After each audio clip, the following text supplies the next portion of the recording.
الحمدللہ وکفیٰ والسلام علی عبادہ الذین اصطفیٰ اما بعد۔ مجھے سفر کا تقاضا ہے تو اس لیے آپ مطمئن رہیں کہ لمبی بات ہونے کا سوال ہی نہیں ہے۔ ویسے بھی میں مقرر نہیں ہوں، اس لیے مجھ سے پریشان نہیں ہوتے لوگ۔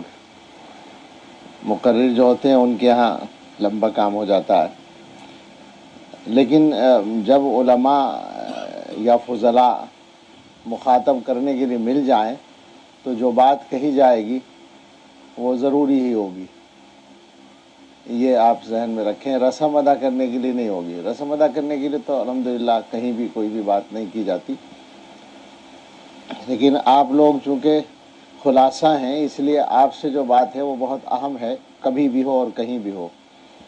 وہ یہ کہ ذمہ داری سمجھ کر چلنے کی ضرورت ہے۔ آج وہاں پر میں نے جو بیان میں لا یزال اللہ یغرس فی ھذا الدین غرسا یستعملہم فی طاعتی، اس حدیث کی روشنی میں عرض کیا کہ یہ جو طاعت کے لیے اللہ تعالیٰ استعمال کرتے ہیں اس کے مختلف دائرے ہیں۔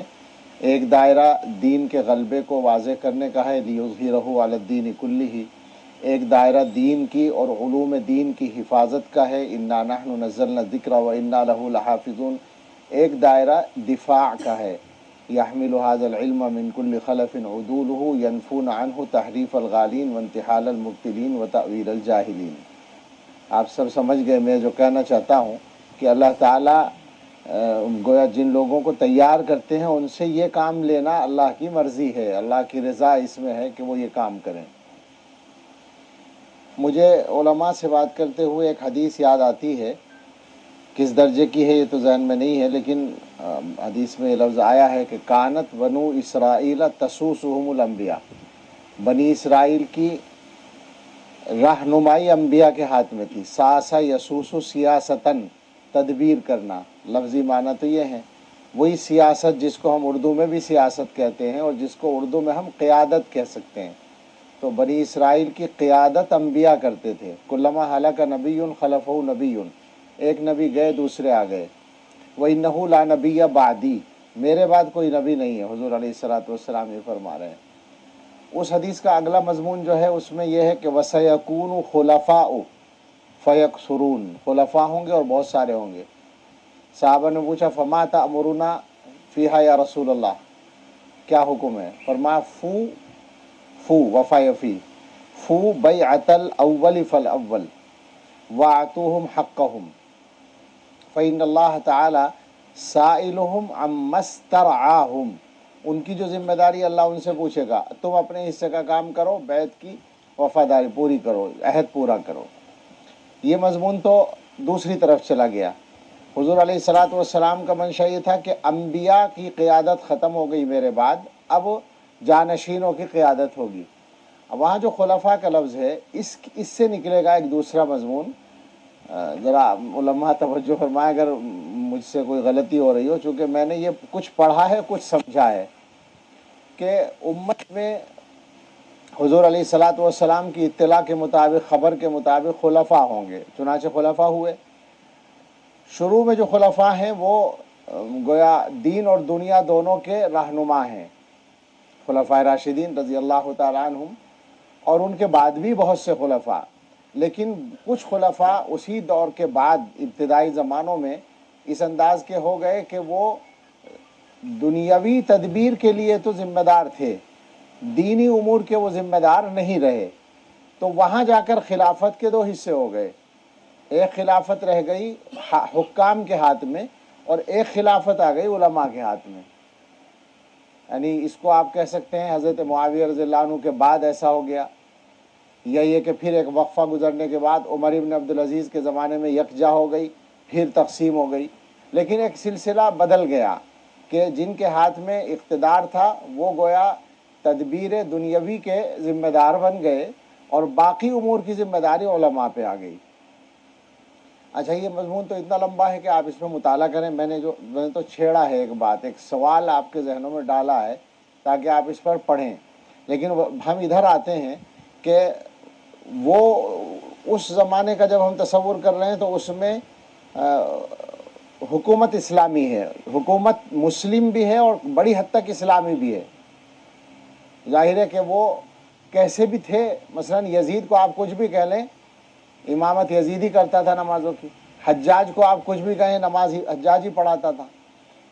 اس زمانے میں یہ تصور نہیں تھا کہ وہ اگر اس معیار پہ نہیں ہے تو وہ اس درجے گر جائیں گے جیسے آج کا کوئی حکمراں ہے، ایسا تصور نہیں ہے۔ تو اسلام، اور پھر یہ کہ علماء کو موقع تھا کہ وہ ٹوک سکتے تھے کہ تم یہ قانون جو بنا رہے ہو شریعت کے خلاف ہے، وہ ٹوکتے تھے، وہ مداخلت کرتے تھے۔ اس کے بعد ایک وقت آیا کہ حکومتوں میں بھی گراوٹ آ گئی، ایک قسم اور بن گئی ممالک کی، وہ ممالک ہیں جہاں مسلم حکومت ہی نہیں ہے۔ اس زمانے میں بھی تھی، لیکن جب تک خلافت کا ادارہ قائم رہا تو اس زمانے میں یہ پہلو اتنا اہم نہیں تھا، اس لیے کہ خلافت کو مرکزیت حاصل تھی۔ ہندوستان میں آپ نے پڑھا ہوگا کہ سلطان ٹیپو رحمۃ اللہ علیہ نے اپنی حکومت یہاں قائم کی تو انہوں نے اپنے لیے پروانہ حکمرانی خلیفہ ترکی سے منگایا، وہاں بھیجا اپنے نمائندوں کو، اور ان سے ایک پروانہ منگایا تاکہ ہمارا خلافت سے براہ راست رابطہ ہو جائے۔ لیکن اس کے بعد یہ سلسلہ ختم ہے۔ تو اب گویا دو قسم کے ممالک ہیں، ایک وہ ہیں جہاں مسلم حکومتیں ہیں، ایک وہ ہیں جہاں مسلم حکومتیں نہیں ہیں۔ جہاں مسلم حکومتیں ہیں وہاں کے حالات الگ ہیں، علماء کو وہاں بھی ضرورت ہے لیکن وہاں معاملہ دوسرا چل رہا ہے، آپ جانتے ہیں۔ جہاں مسلم حکومتیں نہیں ہیں وہاں مسلمانوں کی جو گویا سیاست، جو حدیث میں لفظ آیا تھا، یا قیادت، وہ مکمل علماء کے ذمہ ہے۔ یہ الگ بات ہے کہ علماء کو اس پوری قیادت کے عملی طور پر نافذ کرنے کا موقع نہیں ہے۔ جیسے ایک زمانے میں امارت شریعہ قائم کرنے کی بحث تھی، آج بھی امارت شریعہ قائم ہے مگر وہ محدود ہے، بہت محدود ہے۔ جب پہلے بحث چل رہی تھی حضرت شیخ الاسلام کے زمانے میں تو وہاں یہ مسئلہ تھا کہ قوت نافذہ کہاں ہے، قوت منفذہ کہاں ہے۔ اور ایک میٹنگ غالباً سہارنپور میں ہو رہی تھی، تو سہارنپور کے مفتی حضرت مولانا مفتی سعید احمد صاحب رحمۃ اللہ علیہ، مفتی مظفر صاحب کے والد، وہ اختلاف کر رہے تھے، ادھر سے بھی رائے دی جا رہی تھی۔ تو مجاہد ملت رحمۃ اللہ علیہ نے ایک موقع پر ایک گفتگو میں ایک موڑ آیا تو مجاہد ملت نے فرمایا انہیں چھوڑو، قائم کر لو۔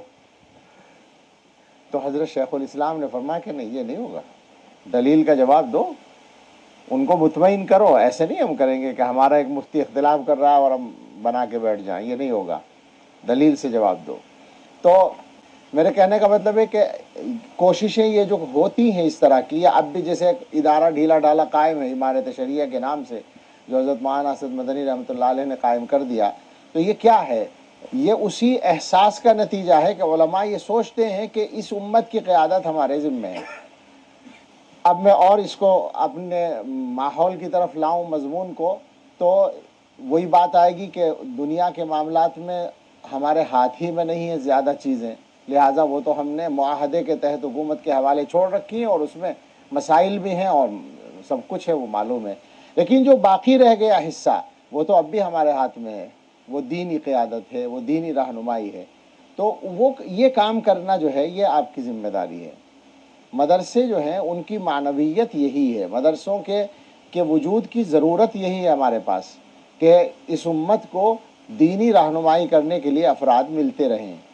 تو اب اس میں سے دو مضمون نکلیں گے، پتہ نہیں لمبی ہو گئی بات، کہ ایک تو یہ کہ آپ کو اپنی گویا اہمیت کا اندازہ ہونا چاہیے، یعنی آپ یہ محسوس کریں کہ آپ اس قوم کا کوئی فالتو حصہ نہیں ہیں، بلکہ لازمی اور کہنا چاہیے محتاج الیہ حصہ ہیں، یعنی اس قوم کو آپ کی ضرورت ہے۔ محتاج الیہ ہونے کا یہ مطلب نہیں کہ ہم اپنا دماغ خراب کر لیں کہ قوم ہماری محتاج ہے، وہ تو اللہ کی محتاج ہے سب، اور اللہ تعالیٰ جس سے کام لے اللہ کا احسان ہے۔ لیکن کم از کم خود اعتمادی اتنی تو ہو کہ آپ یہ سمجھیں کہ ہم جو ہیں وہ ضرورت ہیں، اور ہم جو کام کر رہے ہیں وہ ضروری ہیں۔ ایک پہلو تو یہ نکلے گا، اور دوسرا یہ نکلے گا کہ جب یہ مقام ہے تو ذمہ داری بڑی ہے، لہٰذا اس کے لیے محنت بھی بڑی چاہیے۔ یہ نقطہ یہاں آ کر ختم ہوتا ہے ہمارا کہ آپ سے جو مطالبہ ہے وہ محنت کا ہے، محنت محنت محنت، بس اس کے علاوہ کوئی کام نہیں۔ کیسے کرنا ہے اساتذہ سے پوچھئے، کیا کرنا ہے اساتذہ سے پوچھئے، ہمارا مطالبہ تو بس یہ ہے، وقت کو کام میں لگائیے۔ ابھی کل پرسوں گھر میں بچے بات کر رہے تھے، یعنی کسی کا ذکر بچے کر رہے تھے ہمارے، اور مورخ ہیں کوئی، آج کل جنہوں نے سینکڑوں کتابیں لکھی ہیں، تو انہوں نے یہ لکھا ہے کہ لوگ یہ کہتے ہیں کہ وقت نہیں ملتا کام کرنے کے لیے، اور میں یہ سوچتا ہوں کہ وقت تو بہت ہے، ہم لوگ کام نہیں کرتے۔ انہوں نے یہ بتایا کہ میں روزانہ صرف 2 گھنٹے لکھتا ہوں، 100 سے زیادہ ان کی کتابیں ہیں صرف 2 گھنٹے لکھنے میں۔ تو اس کا مطلب یہ ہے کہ اگر ہم کسی کام کا ارادہ کریں تو ہمارے پاس وقت تو بہت ہے۔ اسی میں ایک چیز اور جوڑ لیجئے کہ اللہ تعالیٰ سے مانگیے کہ اللہ تعالیٰ ہم سے کام لے۔ جب اللہ تعالیٰ سے مانگیں گے تو پھر وہ بشارت متوجہ ہوگی جو حضور علیہ الصلاۃ والسلام نے بشارت کہیں یا خبر کہیں، وہ جو فرمایا تھا کہ عمل جو بھی اللہ کی طرف سے کسی کے لیے مقدر ہے وہ غالب آ جاتا ہے۔ تو انہوں نے عرض کیا کہ پھر تو ہم عمل چھوڑ دیں، نتکل۔ تو حضور نے فرمایا اعملوا فکل میسر لما خلق لہ، جس کام کے لیے کسی کو بنایا ہے اس کو اس کی توفیق ملے گی۔ میسر کا ہے یعنی اس کے لیے اس کام کو آسان کر دیا جائے گا۔ تو یہی ہوتا ہے کہ جن حضرات سے اللہ تعالیٰ کام لیتے ہیں ان کے لیے ان کا کام آسان کر دیا جاتا ہے۔ اسی کو توفیق کہتے ہیں، جو آپ نے پڑھا ہے شرح تہذیب میں، توجیہ الاسباب نحو المطلوب الخیر، توفیق کی تعریف ہے نا یہ۔ تو یہ اللہ تعالیٰ کی طرف سے ہوتا ہے۔ بس آپ کے مزاجوں میں اگر یہ جذبہ پیدا ہو جائے کہ زندگی کا 1 منٹ بھی خراب کرنے کے لیے نہیں ہے، تو بس کام بن جائے گا، ٹھیک بن جائے گا کام۔ آپ یقین کریں کہ جو لوگ مصروف ہوتے ہیں، مصروف کہلاتے ہیں، ان سے اگر آپ ایمانداری سے پوچھیں گے تو ان کے پاس بھی وقت ہے۔ میں اپنی مثال دے سکتا ہوں، میں انتہائی ناکار آدمی ہوں لیکن انتہائی مصروف ہوں۔ یعنی مجھ سے اگر کوئی ملنے کے لیے اچانک آنا چاہے تو بعض مرتبہ مجھے واپس کرنا پڑتا ہے۔ یہ حماقت مجھے کرنی پڑتی ہے نالاحق کی، کہ میں مل ہی نہیں سکتا، میں کسی کام میں مشغول ہوں، اور میں اگر اس کام میں اس آدمی سے اس وقت ملوں تو میرا وہ کام رہ جائے گا، میں اس کو چھوڑنا ہی پڑے گا تو غلط ہو جائے گا۔ تو میں معذرت چاہتا ہوں کہ آپ نے مجھ سے وقت نہیں لیا تھا، اس لیے میں اس وقت نہیں مل سکتا، فلاں وقت ممکن ہو تو آپ مل لیں۔ میں اتنا مصروف ہوں، لیکن آپ سے میں قسم کھا کے کہہ سکتا ہوں کہ روزانہ میرے پاس گھنٹوں کا ٹائم ہے جس میں میں کام کر سکتا ہوں، اتنی مصروفیت کے ساتھ بھی۔ اگر آدمی ترتیب سے کام کرے، اور میرا مسئلہ تو کچھ میری کیا کہیں گے بے توفیقی ہے اور کچھ صحت کی خرابی ہے، اس کے باوجود سچی بات یہی ہے، کوئی بھی آدمی ہو۔ مجھے تو ایک دفعہ ایک ڈاکٹر نے، ہندو ڈاکٹر دیوبند کا، آپ لوگ جانتے ہوں گے، ڈاکٹر انوج گوئل کیا میں بیٹھا تھا اور وہی بلڈ پریشر کا ذکر تھا۔ میں نے کہا ڈاکٹر صاحب نیند پوری نہیں ہوتی، کیا کریں ہم؟ تو وہ کہنے لگا مولانا ہم لوگ وقت ضائع کرتے ہیں، ورنہ نیند پوری کرنے کا وقت تو ہمیں ملتا ہے۔ اگر ہم ترتیب سے وقت کو کام میں لگائیں تو نیند تو پوری کر سکتے ہیں، لیکن ہم لوگ، اس نے جو لفظ بولا، ویسٹ کرتے ہیں، ہم ضائع کرتے ہیں وقت۔ میں نے کہا بالکل صحیح کہا، فوراً تائید کی میں نے اس کی، میں نے کہا آپ صحیح کہتے ہیں۔ تو بس آپ سے یہی کہا، مجھے تو آخری بات کہنی تھی، وہ جو تمہید میں باتیں کہی ہیں وہ آپ کے ذہن کو ان مضامین کی طرف متوجہ کرنے کے لیے ہیں۔ میں نے ایک مضمون پڑھا تھا بہت پہلے، غالباً 35-36 سال پہلے، اردو کا ایک مضمون تھا، اور اس میں لکھنے والے نے لکھا تھا کہ روس کے کارٹونسٹ نے کارٹون بنایا۔ اس میں یہ تھا کہ اوپر ٹیچر کھڑا ہے اور وہ بلیک بورڈ ہے سامنے، اور نیچے طلبہ بیٹھے ہیں، اسٹوڈنٹس اس کے چھوٹے بچے، اور ٹیچر کی طرف سے بلیک بورڈ سے طلبہ کی طرف بہت سارے سوالیہ نشان ہوتا ہے نا، وہ ٹپک رہے ہیں بے شمار۔ پیغام یہ تھا کہ استاذ کا جو کام ہے وہ طلبہ کے ذہنوں کو معلومات سے بھرنا نہیں ہے، سوالات سے بھرنا ہے۔ اس لیے کہ جتنے زیادہ سوالات ذہنوں میں ہوں گے اتنا زیادہ وہ پڑھیں گے اور علم بڑھ جائے گا۔ ہمارے یہاں الٹا ہوتا ہے، ہمارے یہاں ذمہ داری بن گئی ہے استاذ کی معلومات دینی ہے، جتنی ضروری معلومات ہیں وہ استاذ کی ذمہ داری ہے۔ اس کے بعد طلبہ اس معلومات میں سے جتنا ان کا کرم ہو وہ یاد کر لیں اور باقی کو بھلا دیں۔ بتاؤ ایسے ہی ہو رہا ہے یا نہیں؟ اس کا نتیجہ ہے کہ کچھ پتہ نہیں ہے، معاف کیجئے گا، کیا پتہ ہے ہم لوگوں کو، کیا ہم جانتے ہیں اور کیا ہم پڑھتے ہیں اور کیا ہم کرتے ہیں۔ جو آدمی سال میں 10-50 ہزار صفحات نہیں پڑھتا وہ بڑا عالم نہیں بن سکتا، یہ لازم ہے، آپ لکھ کر رکھ لیں اس کو۔ کوئی بھی بڑا عالم بنا ہو تو اس کے حالات کو جا کر دیکھیں، قدیم زمانے کے نہیں، ہمارے زمانے تک کے۔ تو جو بھی بڑا عالم ملے گا آپ کو 200-400 300 200 100 صفحات روزانہ وہ پڑھنے والا ملے گا تو بڑا عالم بنے گا، اس کے بغیر نہیں بن سکتا۔ تو بس آپ سے مجھے یہ کہنا ہے کہ محنت کریں، میدان آپ منتخب کریں اپنے اساتذہ کے اور مشورے سے اور اپنے ذوق سے۔ اللہ تعالیٰ جس کام کے لیے جس کو پیدا کرتے ہیں اس کو اسی کام میں لگا دیتے ہیں اور اس سے وہ کام لے بھی لیتے ہیں۔ خواہ مجھے اپنی مثال یاد آ گئی، مجھے لکھنے کا شروع سے لکھنے کی عادت بھی ہے، ارادہ بھی ہے، اور حضرت ماں ریاست علی صاحب رحمۃ اللہ علیہ کی مجھے صحبت 30 سال تک ملی ہے۔ ان جیسا صاحب قلم ان کے معاصرین میں کوئی نہیں ہے۔ حروف لکھنا کچھ نہ کچھ مجھے بھی سکھا دیا انہوں نے، بہت اعتماد کرتے تھے میری تحریر پر۔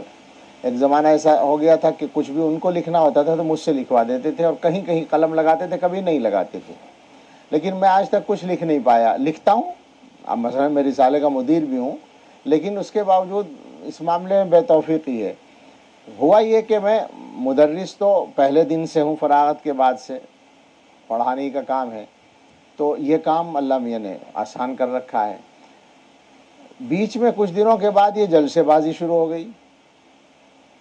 شروع میں نہ میں چاہتا تھا نہ مولانا چاہتے تھے کہ میں جلسوں میں جاؤں، حضرت بھی پسند نہیں کرتے تھے، وہ خود بہت کم جاتے تھے۔ لیکن جب چند سال گزر گئے، اچھا اجباری طور پر شروع، غیر اختیاری ہوا، کسی نے دعوت دے دی، تعلق والے نے، آ جاؤ بھائی۔ شروع میں یہ ہوتا تھا کہ دعوت آتی تھی تو میں حضرت سے پوچھتا تھا کہ فلاں جگہ سے جلسے میں بلایا، کیا کروں؟ اس وقت فون بھی نہیں تھا ہمارے یہاں، یعنی لینڈ لائن بھی نہیں تھا، آتا تھا آدمی یا خط آتا تھا، تو ان سے اجازت لے کر ہی وعدہ کرتا تھا۔ آہستہ آہستہ یہ سلسلہ شروع ہو گیا، اور یہ ہوا کہ صاحب یہ بیان کرتے ہیں، ان کو لے چلو۔ تو ایک دن پھر حضرت نے مجھ سے کہا کہ بھائی یہ تو تم جلسوں میں جانے لگے، میں تو نہیں چاہتا تھا، لیکن میں یہ دیکھ رہا ہوں کہ تم اس میں بھی کامیاب ہو، تو یہ بھی ایک خدمت کا راستہ ہے۔ مجھے انہوں نے اس پر متوجہ کیا پھر کہ یہ بھی ایک خدمت کا راستہ ہے، اللہ تعالیٰ جس لائن سے بھی کام لے ٹھیک ہے۔ تو یہ میری حسرت ہے ہر وقت، اور ابھی بھی میرے ذہن میں 10-5 موضوعات یا 10-5 کتابوں کے خاکے تیار ہیں لکھنے کے لیے، اور میں قرض سمجھتا ہوں اپنے ذمے ان کو، اللہ کرے مجھے توفیق ہو جائے تو۔ لیکن یہ جو کام اللہ تعالیٰ کرانا چاہ رہے ہیں وہ ہو رہا ہے، جو اللہ کا ارادہ نہیں ابھی تک نہیں ہو رہا ہے، جب اللہ کی مرضی ہوگی ہو جائے گا۔ تو اللہ سے مانگیے، میرا مطلب یہ ہے کہ اپنے آپ کو پیش کر دیجئے۔ روزی روٹی کا مسئلہ آئے گا آپ کے سامنے، اسباب کی دنیا میں رہتے ہیں، اسباب اختیار کرنے ہیں، لیکن زیادہ ہوشیار مت بنیے۔ ہمارے طلباء آج کل ضرورت سے زیادہ ہوشیار ہو گئے، یعنی فکر معاش، پرچیاں دیتے ہیں کہ روزگار کا کیا ہوگا فارغ ہونے کے بعد آج کل۔ تو یہ چلنے والی بات نہیں۔ یہ بیٹھے ہیں، یہ بہت پرانے لوگ نہیں ہیں، میں بھی بہت پرانے، ہم تھوڑے فرق سے۔ پوچھئے پڑھنے کے زمانے میں معاش کی فکر تھی کیا؟ کبھی سوچتے تھے کہ صاحب کیا تنخواہ ملے گی اور اس تنخواہ سے گھر کا خرچ چلے گا؟ یہ ہمارے سوچ کے خانے میں تھا ہی نہیں۔ اور آج چہاروں کا طالب علم پریشان ہے کہ فراغت کے بعد روزگار کا کیا ہوگا۔ یہ ذہنیت بدلی ہے یا بدلی گئی ہے، اس میں مجھے کچھ لوگوں سے شکایت ہے، میں نام نہیں لوں گا، لیکن میرے ذہن میں جب سے میں پڑھاتا ہوں اس وقت سے تو مدرسوں کا سب کچھ ہے میرے سامنے، اور میرا مزاج ہے باریکی سے تبدیلیوں کو محسوس کرنے کا۔ تو میں جانتا ہوں کہ کچھ لوگوں نے ذہن بنایا بھی ہے، وہ مجرم ہیں اس کے، انہوں نے ذہن بدلا بھی ہے، ہمارے مدارس کے اندر محنت کی ہے اس کام کے لیے، مختلف چیزیں ہیں، لیکن یہ کوئی ایسی بات نہیں ہے۔ آپ جائز طریقے سے سبب اختیار کر سکتے ہیں روزگار کے لیے، بہت اچھا ہے، لیکن اس خدمت کا لحاظ رکھیں، اس کو کرنے کے ساتھ آپ کچھ کر سکیں تو کریں، ورنہ اللہ کے حوالے کریں، اللہ میاں بھوکا نہیں رکھے گا، کام چلا ہی دے گا۔ اور پہلے دن کوئی بھی مالدار نہیں بنتا، جو صرف معاش کو مشن بنا لیتے ہیں ان کو بھی سیٹ ہونے میں 10-20 سال لگ جاتے ہیں۔ میں نے نہیں دیکھا کہ کوئی تاجر جو ہے پہلے ہی سال میں سیٹھ جی بن جائے، الا ماشاءاللہ اتفاقی کبھی اللہ کی طرف سے ہوتا ہے، 10-20 سال میں مولویوں کا کام بھی ٹھیک ہو جاتا ہے۔ اس لیے گھبراؤ مت، کام کرو اور دین کو اپنا مقصد بناؤ، اللہ آسانی دے، اللہ آپ سے کام لے۔ مختصر سے دعا کر لیں۔ سبحان ربی العلی الاعلی الوہاب، اللہم صلی علی سیدنا محمد وآلہ واصحابہ وبارک وسلم۔